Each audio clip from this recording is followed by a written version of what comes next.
Good morning, everyone. Welcome to our May 7th virtual farm tour. This is a special edition. Of course, it's racing month here in Indiana, and we are on the farm of this year's Indy 500 milk person, farmer Jill Houin, up there at Homestead Dairy in Plymouth. And joining Jill today, we have two special guests from the 500 Festival Princess program. We're joined by Princess Janae and Princess Samantha, and so we'll be hearing from them here in a little bit.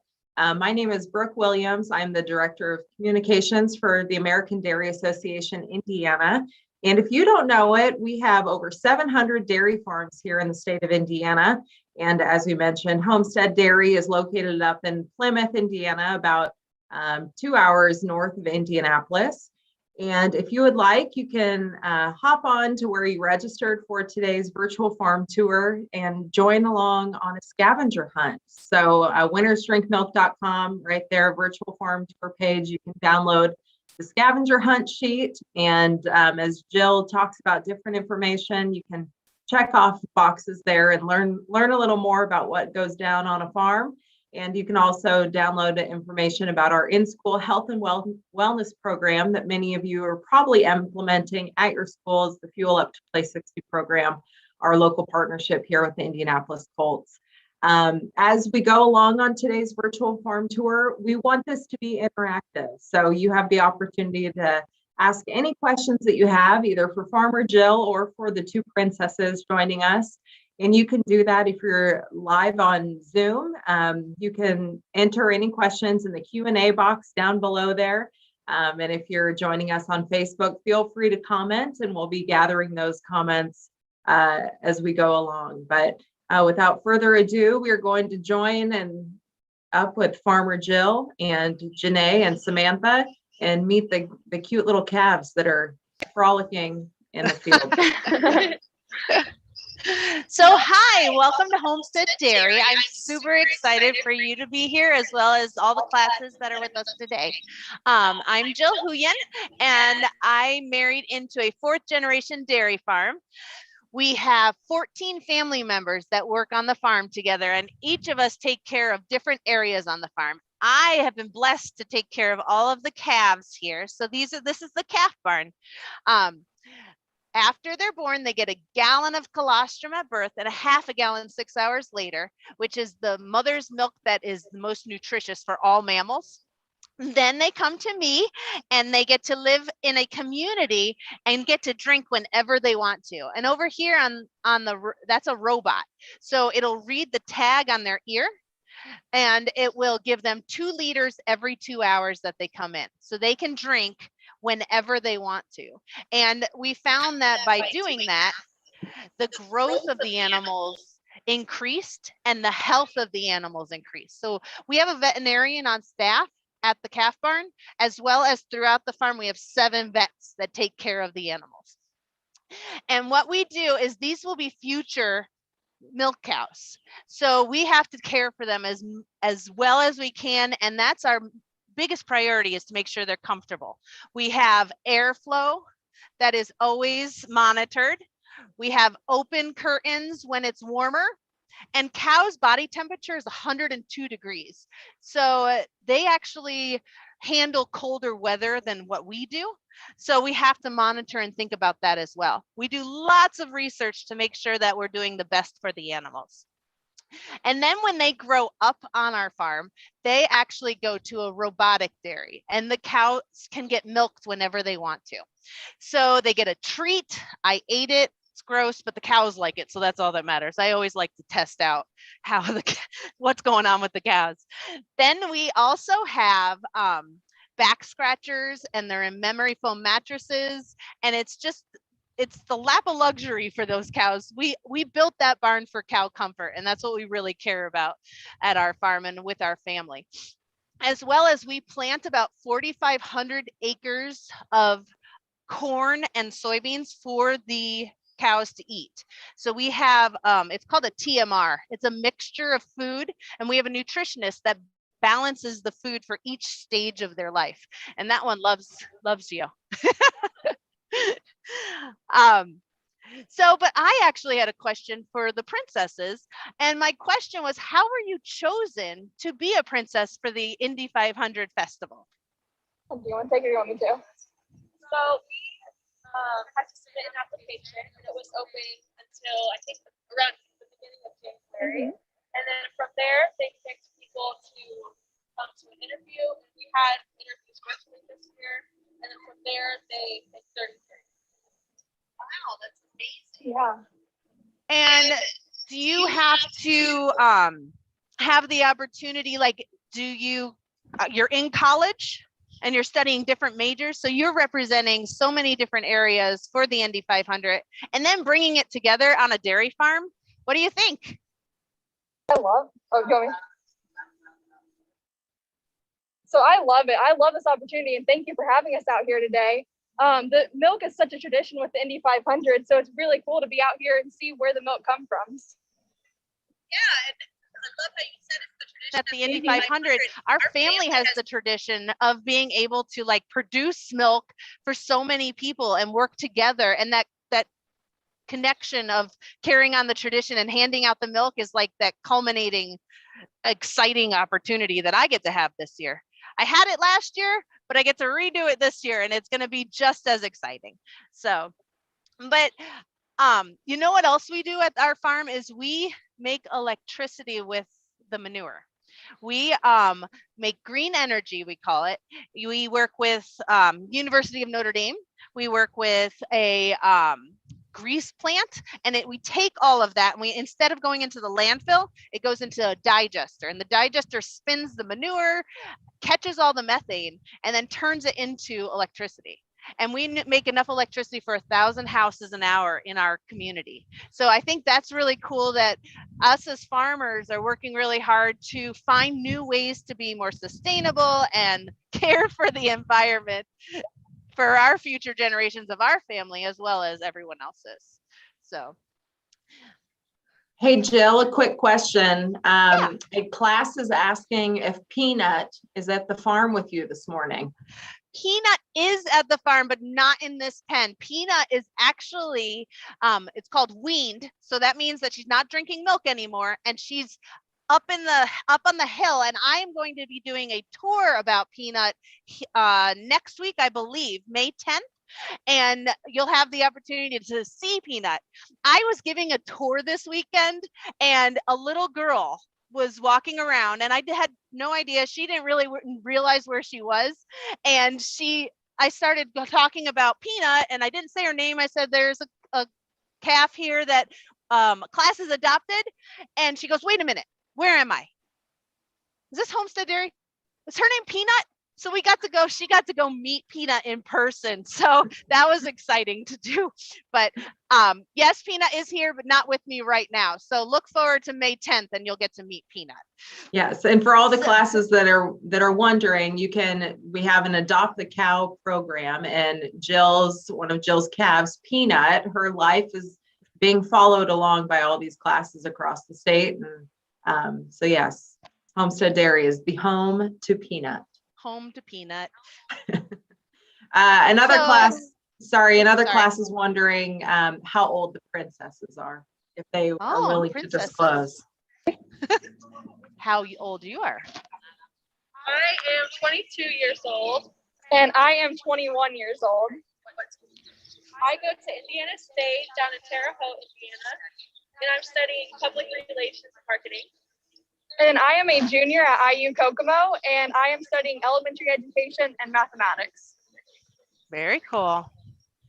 And I am not going to tell you how old I am, but I'm a retired teacher as well. So I'm super excited to see different majors being represented by the Indy 500 and spending time with us. I'm super excited. So right here is where the calves can come and drink milk. And obviously they wait in line just like we all do in our classrooms. Okay, sometimes they like to come in whenever they want to, and then they get to drink from the nipple. Now the nipple right now is being cleaned, so they're just waiting patiently to get their snack and their dinner. But the button here on their ear, not only does it track the information on how many times they drink, it also tells me which calf it is, just in case we lose the visual ear tag. And that's really important for cows, because you want to make sure we keep track of every individual animal. And actually, when they get older, they get to wear Fitbits. Cows were wearing Fitbits before people were. And that information and that data that we collect tells us if they're walking enough, tells us if they're feeling well. And our 7 veterinarians on staff go and check that animal if it deviates. So although we have a lot of cows, we use technology to track each individual animal and have that special attention for them. Another thing that's important is we always have to have clean water and at every stage of life. So we have waters that we wash every day, and that is recycled water that is repurposed, and we use water on our farm 4 times before it goes into the field to then help the plants grow. So I think that's really important. I had no idea the things that dairy farmers did to be like more sustainable and finding better ways to work in the environment. I just thought it was cows. I didn't know that there are so many different moving pieces that go into it. And yes, I know you're going to eat soon. Did you have any questions? How many cows did you say are in this pen? So the calves in this pen, every pen, we have 4 different pens in each barn, and we have 50 calves that get to live together in the pen. And what's really interesting is that even though they're in a group setting, some like to have their private time and some like to be all social. And it's really just depending upon the individual animal. And that's what I like. Since I have the teacher background, I get to differentiate and make it different for each animal. It's what's best for them. Another fun thing we have is a tether ball. We were standing by it in the beginning. The calves like to run around and hit that ball. On video, I have cameras in all these barns to make sure I'm monitoring. And if I see anything wrong, I'll come in the middle of the night. It's okay. It's not a job. It's a lifestyle. It's a passion. You have to love it in order to make it work.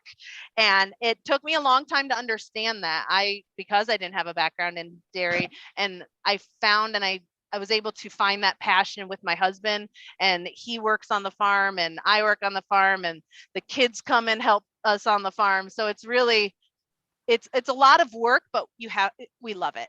So, but anyway, so the cameras, we were watching the cameras one night, and I saw this calf come flying down and just headbutt that ball, and the ball went flying. I didn't record it. I was so mad. I was like, oh, that was such a fun story to see. So anyway, it's planting season now. So you always want to make sure that we're talking about how we do things. We actually test our soil throughout the fields that we have. So that way we put the right amount of manure on it and measure it, and they use drones to do that. I thought that was interesting with that one. Oh, don't fall. You're good. You okay? Okay. Jill, we have some rapid fire questions for you. Okay, I'm ready. All right. Do you name your calves? I do name calves. So, and you have the opportunity to name a calf. If you give me some names, I would love to have more girl names, because you only and the princesses would love to name some as well. So they're going to help me name some. Princess Samantha? Princess Janae and Princess Samantha. We got 2 names already. I'm very excited. And if you ever come to the farm on a tour, you can also take the name tag before the calf is born, and you can pick out a name as well. So yes, I named my calves. How many cows do you guys have on your farm? So we are milking about 4,900 cows, and it started in 1945 with 9 cows, some chickens, and some pigs. And then as the family grew, we increased our number of cows, and then now in 2021, we're milking about 4,900 cows with 14 family members. And we actually employ 60 other employees that work together as our family, and we've really adopted them as our family. We go to their birthdays, we go to their quinceañeras, we go to different things because they're so important to us. Great. You answered another question. So that was Okay. good. How many, yeah, someone asked how many people help run the farm. So that's a good one. Is there a certain time of the year that calves are born, or are calves born every day? Good question. At our farm, calves are born every day. We have about 20 babies a day that are cared for and monitored, and we make sure that they get all of the colostrum that they need, all of the health that they need, and the veterinarians always check on them to make sure they're happy and healthy. We had a few name suggestions. If you just want to keep these in the back of your mind, we have Ella, Millie, Mia, Skittles, Violet, Allison. I think that's all. That's for now. awesome. Now I'm going to ask that class or whoever it is, email me at jill@homesteaddairy.com so I don't forget, because I like to talk and then I forget what I'm going to do. So that's what I did in my classroom too. We'd always have to write notes to Mrs. Houin or Miss Farmer Jill. Another quick question. How do you know if a cow is a male or a female? Excellent question. So just like how you know if a dog and a cat are boy or girl, that's the same thing with cows. And it's really important to know that as you work with the animals, you learn those techniques. So as time goes on and you understand that, you know which one is the boy and which one's the girl. Great. And how long do the calves stay right there in the pen before they Excellent. go on to another location? So I call this elementary school. They're learning how to socialize. They're learning how to eat. They're understanding the robots because we have so much technology on the farm. And they are here from day 1 until day 70 when they stop drinking milk and they're ready to eat grain and grow up a little bit. So then they go to high school. That's where Peanut is. Peanut's in high school. They're still growing, they're still learning, and they're there for until about 4 to 5 months. Then they go off to college, which is where you guys are, and you're learning some more. And then once they are mature enough to come back and work at home, they'll move back, they'll have a baby, and then they'll start milking because they have to have a baby in order to produce milk. And that's always for any mammal. We always have to connect that. I have Any more other questions? questions. Yes. More questions. Lots of questions. Miss Hicks class wants to know if there are any other animals on your farm other than cows. So just earlier, there was a cat that was roaming around here and the princesses saw them in the field. At our farm, we only really have cows because we focus on the health and the care for those animals and producing wholesome, nutritious milk. At my house, I have some chickens, a goat, 4 dogs, 2 cats. So I have a zoo at my house as well. But yes, that's mostly we focus on the cows here. And can you talk a little bit about the ear tags? Excellent. Ear tags. So the ear tags are a visual cue to know which animal is which and to make sure we track that animal. We have the button just in case that falls off as well. And these ear tags hold so much information because we type in anything that any event, any way they don't feel well one day, we type it into the computer, into Dairy Comp is what we call it. And Dairy Comp, because we have so many animals, we use that technology, just like I said. Dairy Comp tracks each individual animal. I can actually go on my phone and I have an app and I can type in 42930 and it will tell me how that calf has felt and anything that the veterinarian has done with that cow throughout her entire life. So I can tell from birth until when she might have to leave us, everything that she has experienced, vaccines, making sure that her milk consumption, how much milk she drank from birth to weaning. So those tags are so important to us because we use them for data and information. I think that answered the question. I like to talk a lot, I'm sorry. Do you have any questions? Or just, you said twins with the tags. How do you? So there's a white tag in the pen, and the white tag means that it was a twin of a boy girl. And girl twins are normally fine. Boy twins are normally fine, but girl boy twins, sometimes they aren't fertile. And if they're not fertile, they can't have a baby. So what we do is we blood test them on day 4 and send it to a lab to analyze, and it tells us if they'll be able to have a baby in the future. And then we choose the career path for that calf. Did you have any more questions? There are a lot of questions coming in. A lot of questions. All right, keep them up. There's a class wanting to know if the birds in the barn ever play with the calves. The birds in the barn, actually, I don't see that very often. I think when the calves start running, the birds will run and fly away. Usually you try not to have too many birds because the birds can actually get the calves sick. So we try to monitor. I actually have a little speaker that plays music to not to scare them, but to void them away so that they don't stay too long in the pen. And what about, how often do you have to clean out the pens for the calves? Ooh, good question. So they get a brand new pen when they start, and then around 15 days, we'll change it out because it's all wet and we don't want that. That can make the calves sick. So the bedding is really important, to have really good dry bedding so that they can make a nest and stay nice and warm, or different things like that. And then as they get older and they're bigger animals, we don't necessarily have to have such a nesting area. We put down sawdust and that will change it. Now, every farmer does it differently though. That's what's really cool about dairy, is that there's not one way to dairy, as long as you're caring for the animals well, you're caring for the land well, and you're producing nutritious milk. So that, I think, is the amazing part of dairy. Is I didn't know that. I thought there was one way. And all of your cows look like they're black and white. Is that true? So all of my cows are black and white. These are calves, but all of them are black and white. They're Holsteins. So the Holstein breed is known for the fluid milk. That means that it's the drinkable milk.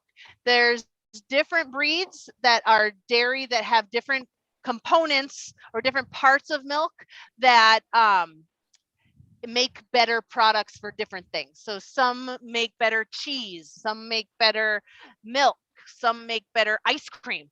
And who doesn't like ice cream? So that's a very good question. So at our farm, we have Holsteins.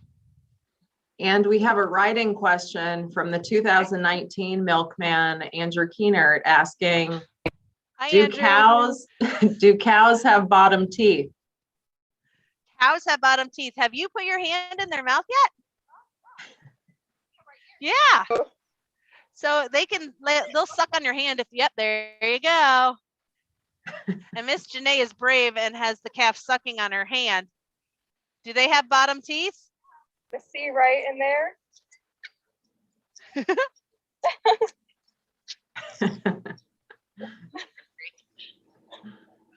Good question. That's funny. They're just loving on her.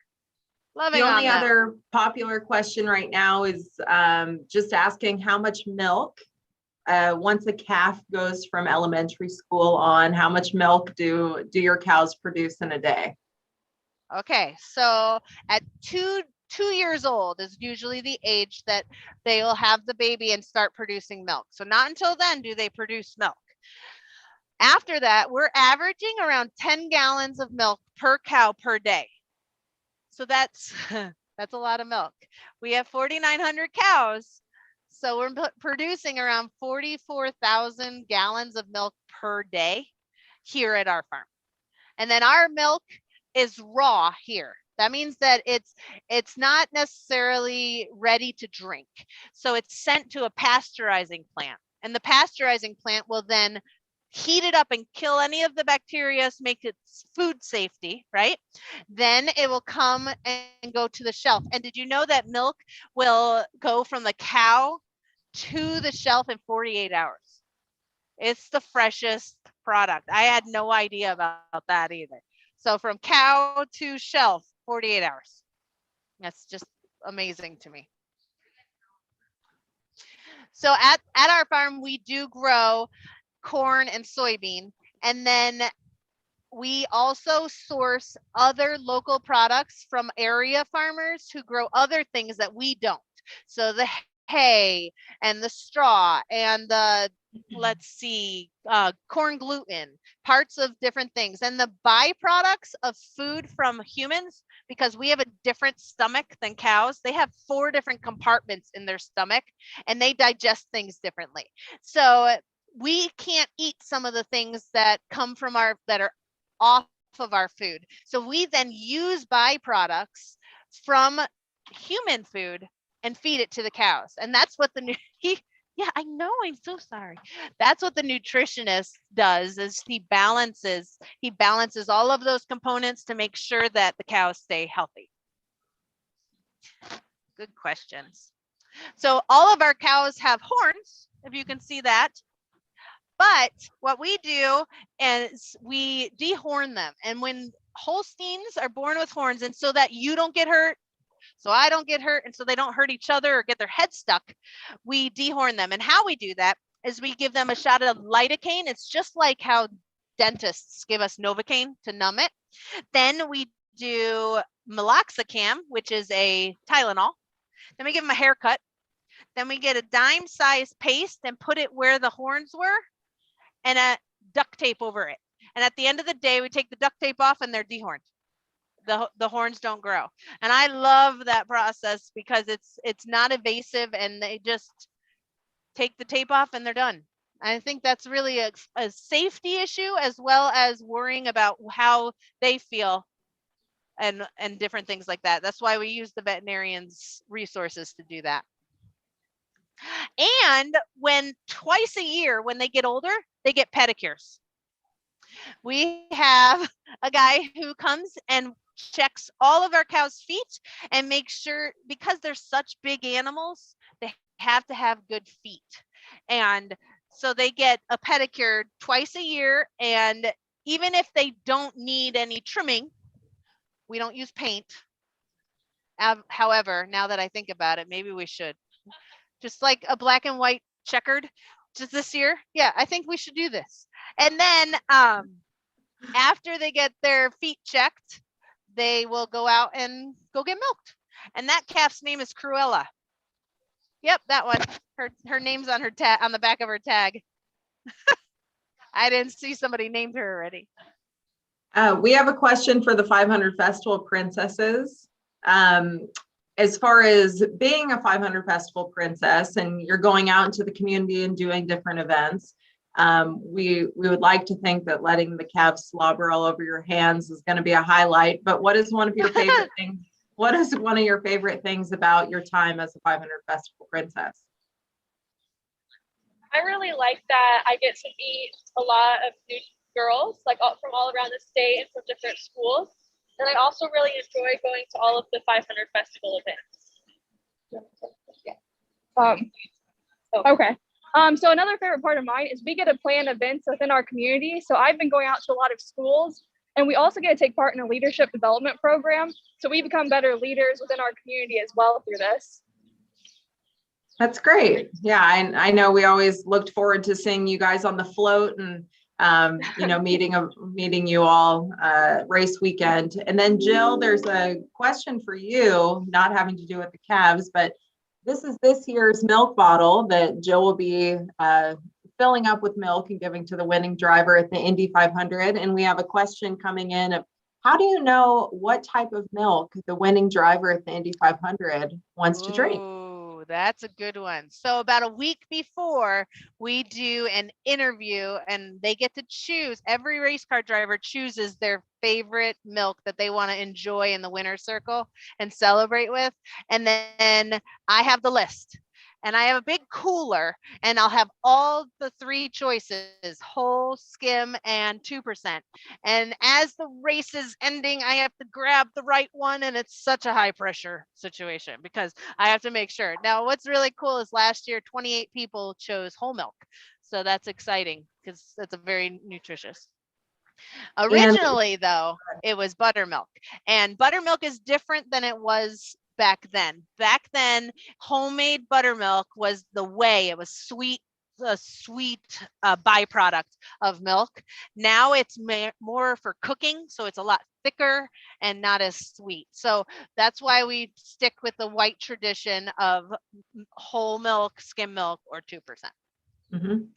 And a question that's coming in that I think is great is, if you do not have brown cows at your farm, how does chocolate milk get made? Interesting question. So let me tell you something. From a cow, it's always white. Whether it's a brown cow, whether it's a purple cow, there's no purple cow, or a red cow, it's always white. Then at the pasteurizing plant or at your house, when you have a nice cold glass of milk and you add chocolate to it, that's how chocolate milk's made. But that's an excellent question, because you know what? Some adults think that brown cows give chocolate milk. That's not true. Take it from a farmer, you know? That's right. But And then you know what? Chocolate milk is excellent for after a nice run or on a bicycle or any kind of sport that you do. Chocolate milk is a very nourishing drink. yes. And this is a good question from Miss Brown's class, I believe, is, do cows have bones like humans do? Ooh, I was told the other day, someone asked that question. Yes, they do. And they actually have almost the same amount of bones that we do as humans. I didn't know that. I didn't realize that. And I think that was interesting because they're such big animals, but their bones happen to be bigger than ours. So, but with the little bones that are in our fingers and toes and all around our body, they have about the same amount from what I've been told. Now, do your research first. Before you trust one source, you have to do all different kinds of research. And if I'm wrong, send me the link so I learned too. But that's what I was told the other day. And Mrs. Statter's class wants to know, how long does a cow live? Excellent question. As long as they have healthy feet, as long as they have healthy lungs, they can live quite a long time. My oldest cow is 12 years old. Her name is Katie. She just had her baby the other day and she is still milking. So as long as they're healthy and happy, on average, our cows are about 6 to 7 years old before they change careers and go to a different place. And Eden Elementary in Greenfield, Indiana. Oh, darn it, I just lost their question. Oh, they want to know, how much water does a cow drink in one day? Excellent question. I can't believe I didn't tell you guys this. A full-grown cow can drink about a bathtub of water a day. And they eat about 100 pounds of food a day. So it's crazy if you think about like that amount of water. So that's why we reuse the water so much in different ways, because we want to make sure we have enough for the cows to drink. So that's an excellent question. Excellent question.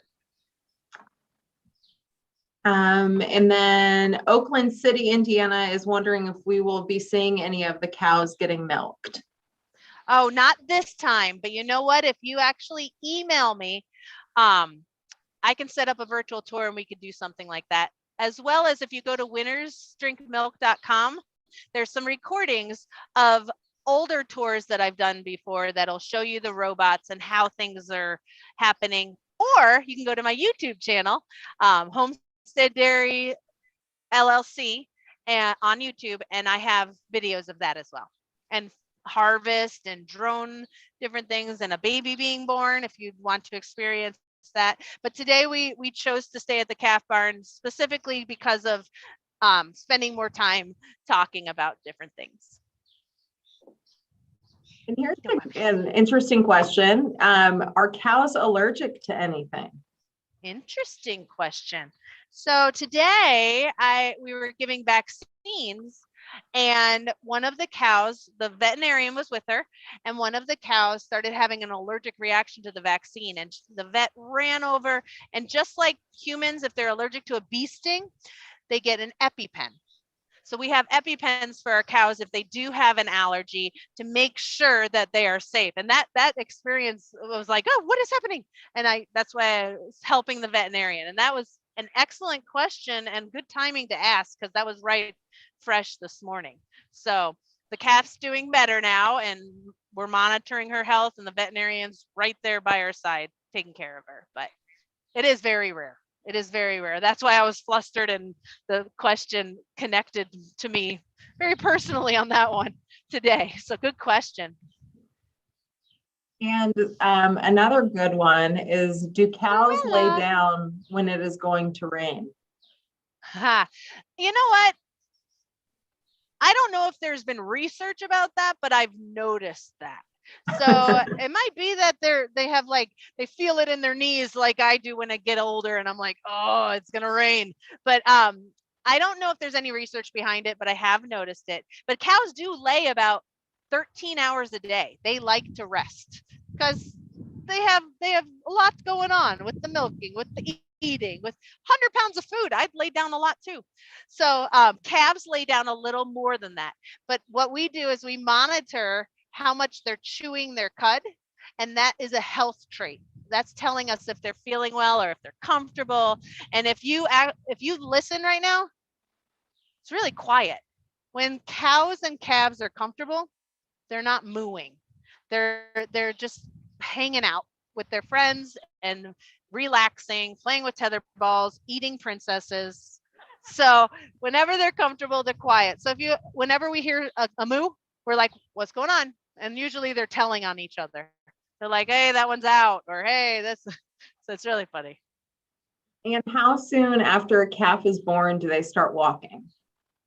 Ooh, right away. So, and interesting, but Angus, which are a beef cow, stand up and run a little faster than the Holsteins. But what I have found is within the day, they're walking, and they're drinking milk, and they're ready to go. It's a good question. Lots of questions this time. Yeah, it's a very interactive tour. We just have a few more minutes if you want to submit any more. We can do 2 more questions. Let's see. Oh, this is a good one. Mrs. Schidler's class in Dayton, Indiana wants to know what time you start working every day and if you work on weekends. Oh, dairy farming is 24 hours a day, 7 days a week. Fortunately, I hire people to help me. So with that said, our day starts at 4 a.m. and it goes all the way around. At the calf barn, the last people leave at 6 p.m. unless there's a situation, and I monitor all of that data. And at the milking parlor, we have people there 24 hours a day, 7 days a week. I personally work Monday through Friday here, but I come in and check on my workers and if they need any help or support or different things. My husband works on Saturdays, but takes Sunday off to spend time with the family. But we're able to do that because we have workers. There's lots of different family farms out there, dairy farm families that don't have that opportunity. They're milking all day, every day. And they're not milking all day, but they're working at the farm all day, every day. Did you know that it only takes about 10 minutes to milk a cow per day? So, or per time. So in 30 minutes of the whole day, they're milking. The rest of the day, they're playing, they're laying, they're doing all sorts of different things. So I thought that was interesting too. When I always think about all day, every day, it's not just milking. It's only 30 minutes of the day for milking, but then everything else, feeding and cleaning and loving and playing. Good question. One more question. Let's see. A lot still name suggestions. Sparkles is a high contender, Jill. I'm just letting you know. Sparkles is a big one. All right, we'll find it. We'll find Sparkles. Hey, from their Tiara. We should name one Tiara. I like it. It was So something. what is your favorite? Yeah, go ahead. No, go ahead. What was your favorite part of seeing the calves? I think just learning more about them and just seeing life on a dairy farm has been really awesome and really fun. Yeah, and I really enjoyed just being able to interact with the baby cows, petting them, and then also learning more about them. Jill, can we ask you a question real quick? Absolutely. So we're 23 days away from race day. How excited are you to deliver the milk? I am super excited to be able to be in that winner's circle with the winner, and he being excited to grab the milk that dairy farm families work so hard to produce, and then him working so hard to win it is so exciting. I'm so excited. Yay! And I'm excited. You guys will be there as well. Very excited. So we'll have to. So I wanted to thank you for coming. And thanks, classes, for asking amazing questions. Email me if you have any more questions, or connect with me on my email, jill@homesteaddairy.com, and we can set up a virtual tour if you want more of an interactive with your class. And I'm so excited. Yay, Indy 500's coming. Thank you, Farmer Jill and Janae and Samantha, for joining us today on the special edition of the May Virtual Farm Tour. And for those of you that joined us as well, if you want any more information about dairy farming in Indiana, winnersdrinkmilk.com, and you can follow us on social media @INDairy. But thank you so much, and have a good rest of your day.